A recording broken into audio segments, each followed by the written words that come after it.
Assalamualaikum warahmatullahi wabarakatuh.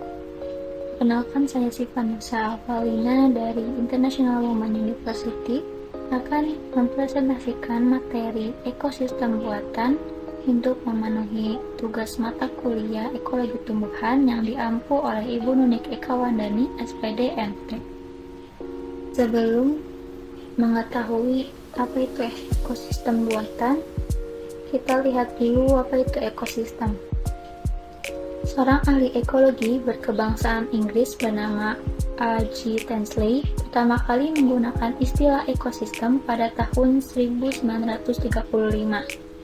Sebelum akhir tahun 1800-an, literatur ekologi di Amerika, Eropa, dan Rusia mulai menerbitkan pernyataan resmi tentang istilah dan konsep yang terkait dengan ekosistem.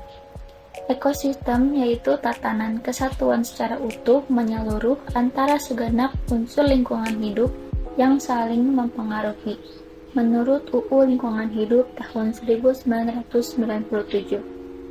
Unsur-unsur lingkungan hidup, baik unsur biotik dan abiotik, tersusun sebagai satu kesatuan dalam ekosistem yang masing-masing tidak bisa berdiri sendiri, tidak bisa hidup sendiri, melainkan saling berhubungan, saling mempengaruhi, saling berinteraksi, sehingga tidak dapat dipisahkan. Ekosistem buatan. Ekosistem buatan merupakan sistem yang diciptakan manusia dengan tujuan mendukung keberlanjutan lingkungan dan mengimbangi kerusakan yang disebabkan oleh aktivitas manusia. Yang pertama ada agroekosistem. Agroekosistem ditujukan untuk memperoleh produksi pertanian dengan kualitas dan kuantitas tertentu. Umumnya memiliki keragaman biotik dan genetik yang rendah dan cenderung semakin seragam. Merupakan ekosistem yang tidak stabil dan rawan terhadap peningkatan populasi spesies hama. Agroekosistem juga merupakan sistem yang dinamik, bervariasi dari waktu ke waktu lainnya, dan dari satu tempat ke tempat lainnya. Sangat peka terhadap berbagai perubahan, baik yang terjadi di dalam maupun di luar ekosistem. Komponen agroekosistem ada tanah, biota tanah, vegetasi, manusia, teknologi, nutrisi atau pemupukan, pestisida, hewan ternak, dan sungai atau air. Upaya untuk menghasilkan agroekosistem yang sehat dengan memperbanyak keragaman genetik melalui pola tumpang sari untuk meningkatkan produktivitas lahan, juga untuk menekan risiko serangan OPT. Pengelolaan agroekosistem yang berkelanjutan. Yang pertama itu dengan meningkatkan daur ulang dan optimalisasi ketersediaan dan keseimbangan alur hara dengan melakukan rotasi dengan tanaman-tanaman pupuk hijau. Kedua, memantapkan kondisi tanah untuk pertumbuhan tanaman dengan mengelola bahan organik dan meningkatkan biota tanah. Dengan pemberian biomasa pada lahan akan menambah bahan organik yang selanjutnya akan meningkatkan biota tanah yang berguna dalam peningkatan kesuburan tanah. Ketiga, meminimalkan kehilangan karena keterbatasan ketersediaan air melalui pengelolaan air. Dapat dilakukan dengan teknik-teknik pengawetan air tanah. Keempat, meningkatkan keragaman spesies dan genetik dalam agroekosistem. 5. Karakteristik vegetasi yang terdapat di lingkungan agroekosistem. Yang kedua ada waduk. Waduk adalah kolam besar tempat menyimpan air sediaan untuk berbagai kebutuhan. Waduk dapat terjadi secara alami maupun dibuat manusia. Waduk buatan dibangun dengan cara membuat bendungan yang lalu dialiri air sampai waduk tersebut penuh. Manfaat waduk. Yang pertama ada sebagai irigasi.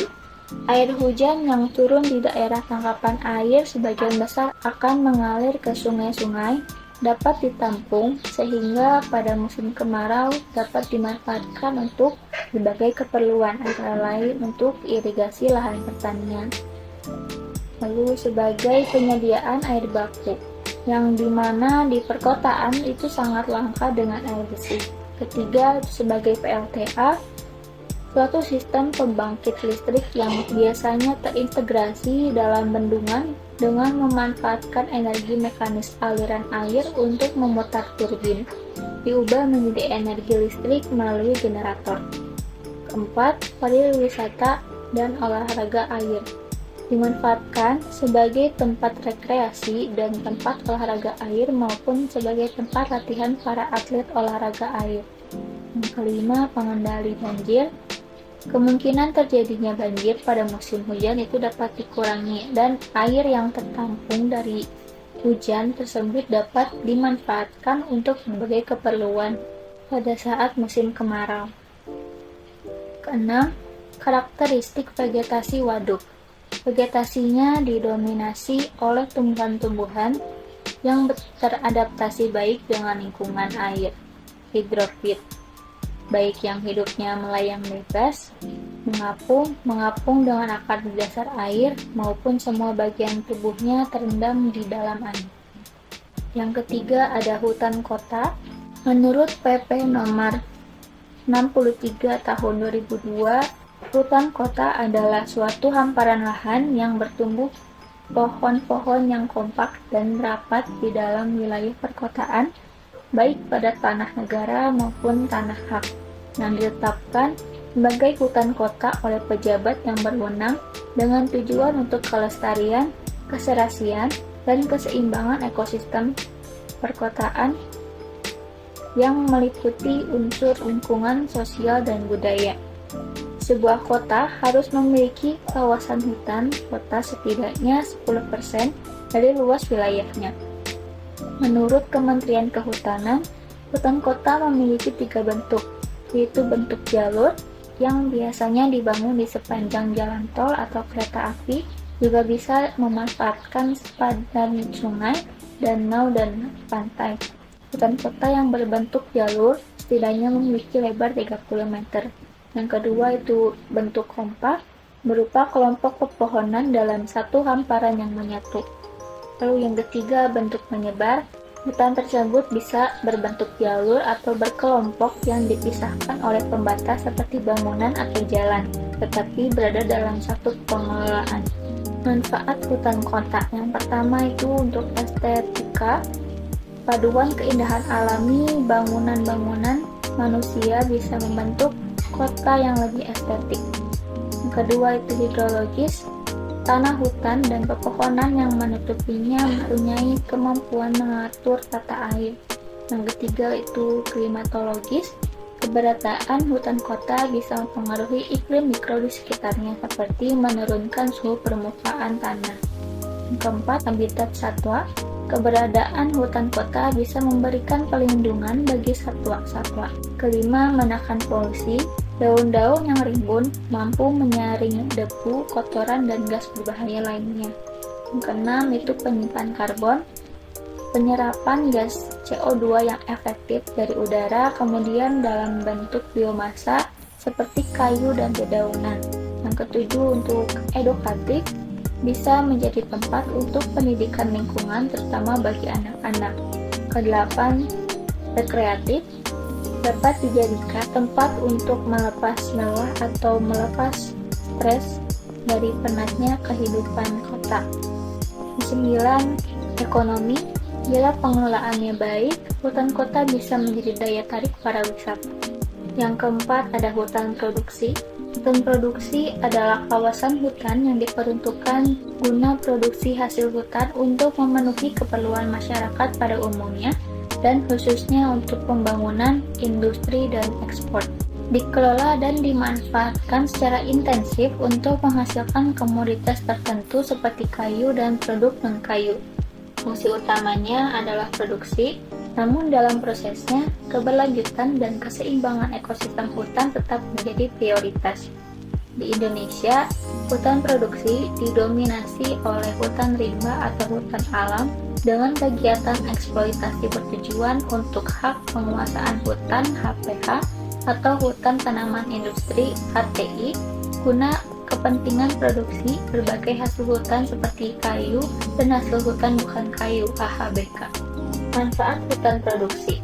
Yang pertama adalah lahan pembangunan kawasan serta pemanfaatan hasil hutan berupa kayu dan non-kayu yang dapat diperjualbelikan akan meningkatkan kualitas pasar dan menjadi potensi lapangan kerja yang tepat untuk masyarakat. Kawasan hutan produksi dapat menjadi kawasan budidaya dan pelindungan seperti budidaya tanaman obat, lebah, penangkaran untuk satwa, hingga budidaya sarang burung walet. Selanjutnya, sebagai tempat wisata alam, sama halnya dengan jenis hutan lainnya, hutan produksi juga dapat dijadikan sebagai kawasan wisata karena kawasan sekitar memiliki kondisi yang sejuk dan asri. Lalu, sebagai tempat pelindungan keanekaragaman hayati, hal ini cenderung lebih aman dan efektif karena dalam hal eksplorasi pun hutan produksi lebih ketat daripada jenis hutan lain, sebagai sumber daya alam yang ada di dalamnya akan lebih terlindungi. Lalu terakhir, sebagai pelindungan lingkungan, karena peran hutan sebagai paru-paru dunia sekaligus dapat menyerap dan sebagai cadangan karbon. Yang terakhir ada akuarium. Akuarium adalah istilah dari bahasa Latin, yaitu aqua atau aquaria yang artinya air, dan arium yang artinya wadah atau ruang. Akuarium dapat didefinisikan sebagai cabang vivarium yang membentuk ekosistem air dalam wadah atau ruang atau tempat sesuai dengan ekosistem air yang sesungguhnya, dengan habitat makhluk hidup di dalamnya. Akuarium dapat digambarkan dengan ekosistem buatan tertutup, tempat ikan dan tanaman dapat menemukan habitat tempat mereka dapat tumbuh dan berkembang secara sehat dan seimbang. Setiap akuarium harus dirancang, dikembangkan, dan dikelola secara sadar untuk memfasilitasi pembentukan siklus baik yang terjadi secara spontan di alam dan menimbulkan interaksi. Bila dilihat dari segi bahasanya, maka akuarium itu tidak dibatasi dengan ekosistem air tertentu. Yang pertama ini ada ekosistem air tawar yang populer dengan sebutan aquascape, pond atau kolam, tambak, dan lain-lain. Dapat dilihat contohnya pada gambar. Yang kedua ada ekosistem air asin atau laut, juga disebut oceanarium atau lebih populer dengan sebutan reef. Lalu yang terakhir ada ekosistem air payau atau yang populer dengan sebutan estuarium. Mungkin sekian yang dapat saya sampaikan. Terima kasih.